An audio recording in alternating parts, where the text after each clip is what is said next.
Hi hello எல்லோரும் எப்படி இருக்கீங்க? இன்றைக்கி நைட்டு தோசை இட்லி செய்யலான் இருக்கீங்களா? என்ன சட்னி செய்கிறதுன்னு தெரிலையா? கண்டிப்பாக இந்த சட்னியை ட்ரை பண்ணி பாருங்கள், சூப்பராக இருக்கும். சட்னி நேம்லாம் என்னன்னு தெரில, பட் தேங்காய் வச்சு செய்கிறதுனால தேங்காய் சட்னின்னு வேணால் வச்சுக்கலாம். ரொம்ப அருமையாக இருக்குங்க, கண்டிப்பாக ட்ரை பண்ணி பாருங்கள். இதில் சேர்க்குற இன்க்ரீடியண்ட் எதுவுமே வந்துட்டு நீங்கள் மிஸ் பண்ணாமல் சேர்த்துக்கிட்டிங்கன்னா அருமையாக இருக்கும். அந்த டேஸ்ட்டு ஃபினிஷிங் எல்லாமே சூப்பராக இருக்கும். இந்த ஒரு சட்னி செஞ்சால் 10 தோசை கூட அசால்ட்டாக சாப்பிட்றலாங்க, அவ்வளோ அருமையாக இருக்கும். கண்டிப்பாக நீங்களும் உங்கள் வீட்டில் ட்ரை பண்ணி பாருங்கள். எண்டு ஸ்க்ரீனில் ரெசிபிஸ் ஆட் பண்ணுறேன். நம்ம சேனல் வீடியோஸ் பிடிச்சிருந்துச்சுன்னா போய் விசிட் பண்ணி பாருங்கள். நம்ம சேனலை சப்ஸ்கிரைப் பண்ணாமல் பார்க்குறீங்க அப்படின்னா சப்ஸ்கிரைப் பண்ணிவிட்டு பாருங்கள். வாங்க வீடியோக்குள்ளே போகலாம்.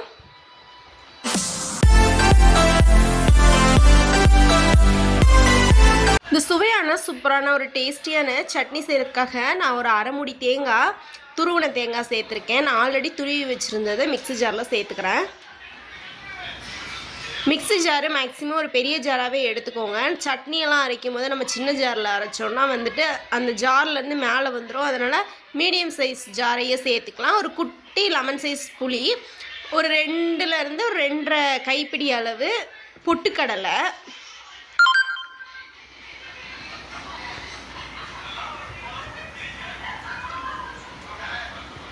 ஒரு 2 பல் இஞ்சி, சின்ன வெங்காயம் 2, பெரிய வெங்காயம் பாதி, ஒரு 4லேருந்து 5 பூண்டு பற்கள், ஒரு கொத்து கருவேப்பிலை, ஃப்ரெஷ்ஷான கருவேப்பிலையாக இருக்கணும். சட்னிக்கு தேவையான கல்லுப்பு. இந்த ஸ்டேஜில் நான் வத்தல் சேர்க்குறதா இருந்தால் சேர்த்துக்கலாம், முழு வத்தல். என்கிட்ட வத்தல் இல்லாதனால ஒரு 1/2 ஸ்பூன் வத்தல் சேர்த்துருக்கேன். காரத்துக்கு ஏற்ற மாதிரி சேர்த்துக்கலாம். நம்ம அதிகமாக காரம் சேர்த்துக்குவோம் அப்படின்னா கொஞ்சம் 1 ஸ்பூன் வரைக்கும் கூட சேர்த்துக்கலாம். நான் ஒரு 1/2 ஸ்பூன் சேர்த்துருக்குறேன். மிக்ஸி ஜாரில் ஃபைன் பேஸ்ட்டாக அரைச்சிட்டு வந்துக்கலாம்.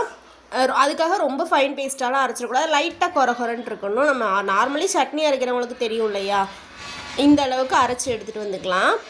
இந்த ஸ்டேஜில் நம்ம உப்பு கரெக்டாக இருக்கான்னு பார்த்துக்கலாம். நம்ம கொஞ்சம் தண்ணி ஊற்றி அரைக்கிறதுனால உப்பு ஆல்ரெடி நான் கல் உப்பு கரெக்டாக தான் சேர்த்துருந்தேன். ஒருவேளை உப்பு பத்தலை அப்படின்னா நம்ம இந்த ஸ்டேஜில் கூட நம்ம உப்பு சேர்த்துருக்கலாம்.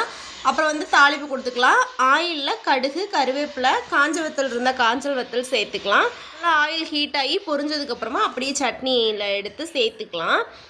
ஒரு சூப்பரான டேஸ்டியான ஒரு அருமையான சுவையில் சட்னி ரெடி ஆயிடுச்சு. கண்டிப்பாக நீங்களும் ட்ரை பண்ணி பாருங்கள். இந்த மாதிரி நீங்கள் சட்னி செஞ்சிங்கன்னா 10 தோசை கூட காலி ஆயிரும், அவ்வளோ அருமையாக இருக்கும். கண்டிப்பாக நீங்களும் உங்கள் வீட்டில் ட்ரை பண்ணி பாருங்கள். இந்த மாதிரி ஈஸியான டேஸ்டான ரெசிபிக்கு நம்ம சேனலை சப்ஸ்கிரைப் பண்ண மறந்துடாதீங்க. எண்டு ஸ்க்ரீனில் ரெசிபிஸ் ஆட் பண்ணுறேன், கண்டிப்பாக போய் விசிட் பண்ணி பாருங்கள். ஓகே, தேங்க்ஸ் ஃபார் வாட்சிங். பாய். இன்னொரு வீடியோவில் பார்க்கலாம்.